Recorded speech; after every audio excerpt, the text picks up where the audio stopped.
Hi everyone, Garthany Dog Tano here, the internet's busiest music nerd, and it's time for a review of this new Cheekface album, It's Sorted. This is the fourth full-length LP from indie rock outfit, totally indie, no label, no manager, no nothing, Cheekface. You know, at least at the time of this video, they might sell out in the next year. Who the heck knows? But yeah, this band has been around a minute, but they had a breakout moment in 2022 with the release of their record Too Much to Ask. One of my favorite albums of that year. I loved it a little bit when I first heard it and reviewed it, but then it continued to grow on me throughout the rest of that year. And I actually played that album to death in 2023 as well. The band ended up being one of my most played artists on my Apple Music Rewind. So yeah, over the last year I've been consuming a lot of Cheekface, and what is it exactly about the band that I find to be so damn difficult to deny? Well, for me, they're kind of the total weirdo dork rock package. You have an endlessly groovy, punchy rhythm section, totally in the pocket bass lines,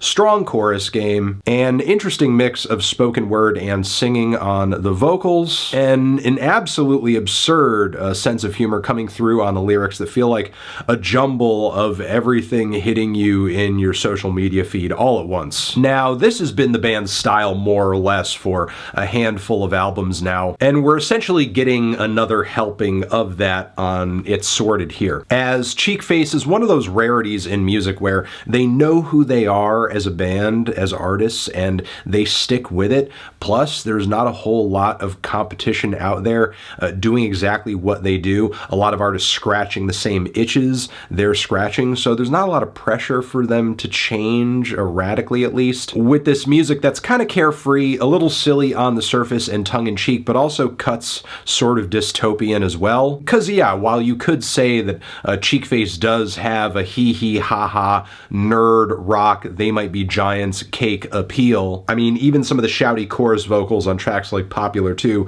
read as a little Weird Al coded. I would say there's a comedic sensibilities overlap there as well, like in the case of lyrics such as waxing in Atlanta, waning in Wisconsin, vaping in the parking lot with Dwayne "The Rock" Johnson. But through all of these outlandish mental images, Cheekface still finds a way to say something of substance. And as a result, the comedy of their stuff ends up being maybe a mask, or a way of just using humor to soften the blow of some more serious issues. I mean, the band certainly makes a hardline stance on the opening track, The Fringe, where they very boldly embrace obscurity and authenticity, saying, "Success is cringe, I want to be on the fringe," which is sung with a vocal melody that isn't too much unlike that of the chorus of the Sex Pistols song God Save the Queen, which I think makes sense because this track in a way is their own God Save the Queen. It's certainly a modus operandi in its own right, as well as a testament to how much tone and delivery can make similar pieces of music sound. Yeah, I don't think anyone would look at Cheekface and consider them to be anywhere near as rebellious as the Pistols, at least in terms of the kind of vibes they put forward. But again, this song is very much still a line in the sand, especially in this current era of our attention economy where every successful artist needs to be as aesthetically marketable as possible, as well as social media savvy. So yeah, this song does spit in the face of a world that is just overly concerned with coming across as cool. The following track, Popular 2, is slightly a commentary on that as well, along with the world around us slowly becoming a self-imposed surveillance state by exploring this false sense of security through something like porch cameras and private property while actually having a lack of privacy. And these are pretty big issues, pretty big problems, and Cheekface effectively puts them on blast without coming across as like a tinfoil hat stereotype. And frontman Greg Katz continues to find this perfect balance between both being funny and sad with lines like, "The future is now, unfortunately." The following, I Am Continuing to Do My Thing, brings some tighter, darker funk rock, complete with militaristic counting on the chorus, some more standout lyrical moments too. And then after this, we get what I would say is a slight lull in the track list. There's Grad School, which to my ears is Cheekface getting as close to sounding like Cake as they can without literally literally doing a cover between the drum and bass parts, the horn lines and harmonies, some of the vocal layering, the funky breakdown too. It's like I'm being transported right back to the mid-90s. And I wouldn't be surprised if they did it just to celebrate an often uncelebrated band, while also poking the bear with detractors who often liken Cheekface to Cake in a negative light. Then Life in a Bag also seems to be a bit of self-aware 90s hokey pop rock schlock too, thanks to this drum beat that feels like something out of a white rap rock song, and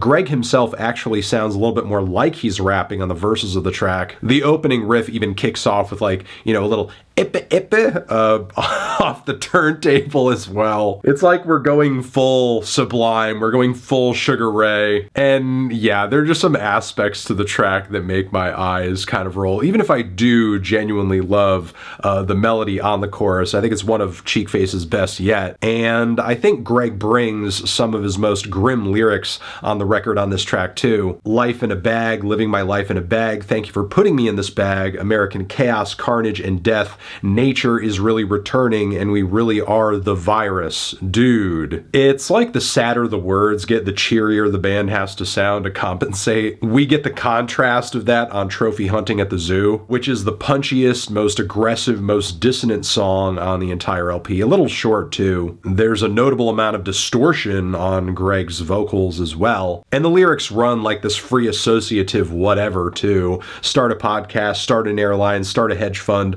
start a manscaping brand, drive their Tesla down to Best Buy. There were changes in the hardcore scene, you could say, as kind of classic Cheekface in every way, lyrically and instrumentally, but the band now focuses a lot of the commentary on, just observations about underground music communities, and it's a little coy. Meanwhile, Largest Muscle checks a lot of those same Cheekface boxes, but does it with some thoughts on caring and having heart, and maybe not so much burning yourself out about the current state of the world, which thematically I think links very much with the following track, Don't Stop Believing, which is not a cover, and thank God, I will say. The music, interestingly enough, though, in terms of its chord progression and some of Greg's vocal leads, feels almost inspired by spirituals, which I guess makes sense because narratively, I think this song does offer a bit of soul, as it's an encouraging song, telling the listener to continue having faith in themselves and not lose hope, not become jaded, which I think is a pretty necessary pick-me-up on a record that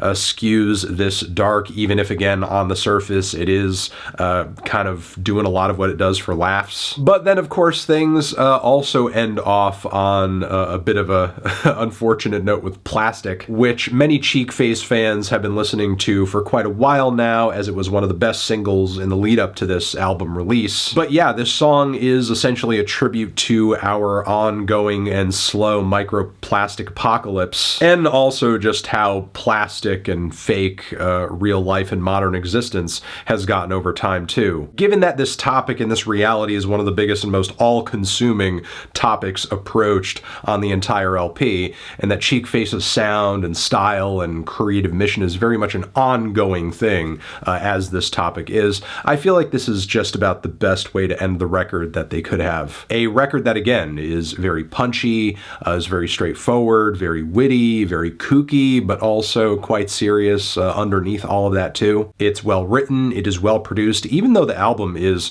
much more dry than I think a lot of people might be used to in a lot of their modern rock music, as the whole thing simultaneously sounds like it was kind of put together on the cheap, but also it sounds really great for what it is. Like, even if the band's recordings are super DIY, they're groovy as hell, the mixes are well balanced and layered. Pretty much everything I enjoyed about the band's last record is also true of this album, though I will say I think they're maybe getting to the heart of some serious issues a bit more on a few tracks. But yeah, what we have here with this record, in my view, is a band that is grinding, that is fine-tuning their sound, and is putting out some great material in the process. And from the sound of it, clearly loves what they do, to the point where that love is infectious, which is why I'm feeling a light to decent 8 On this one, transition, have you given this record a listen? Did you love it? Did you hate it? What would you rate it? You're the best, you're the best. What should I review next?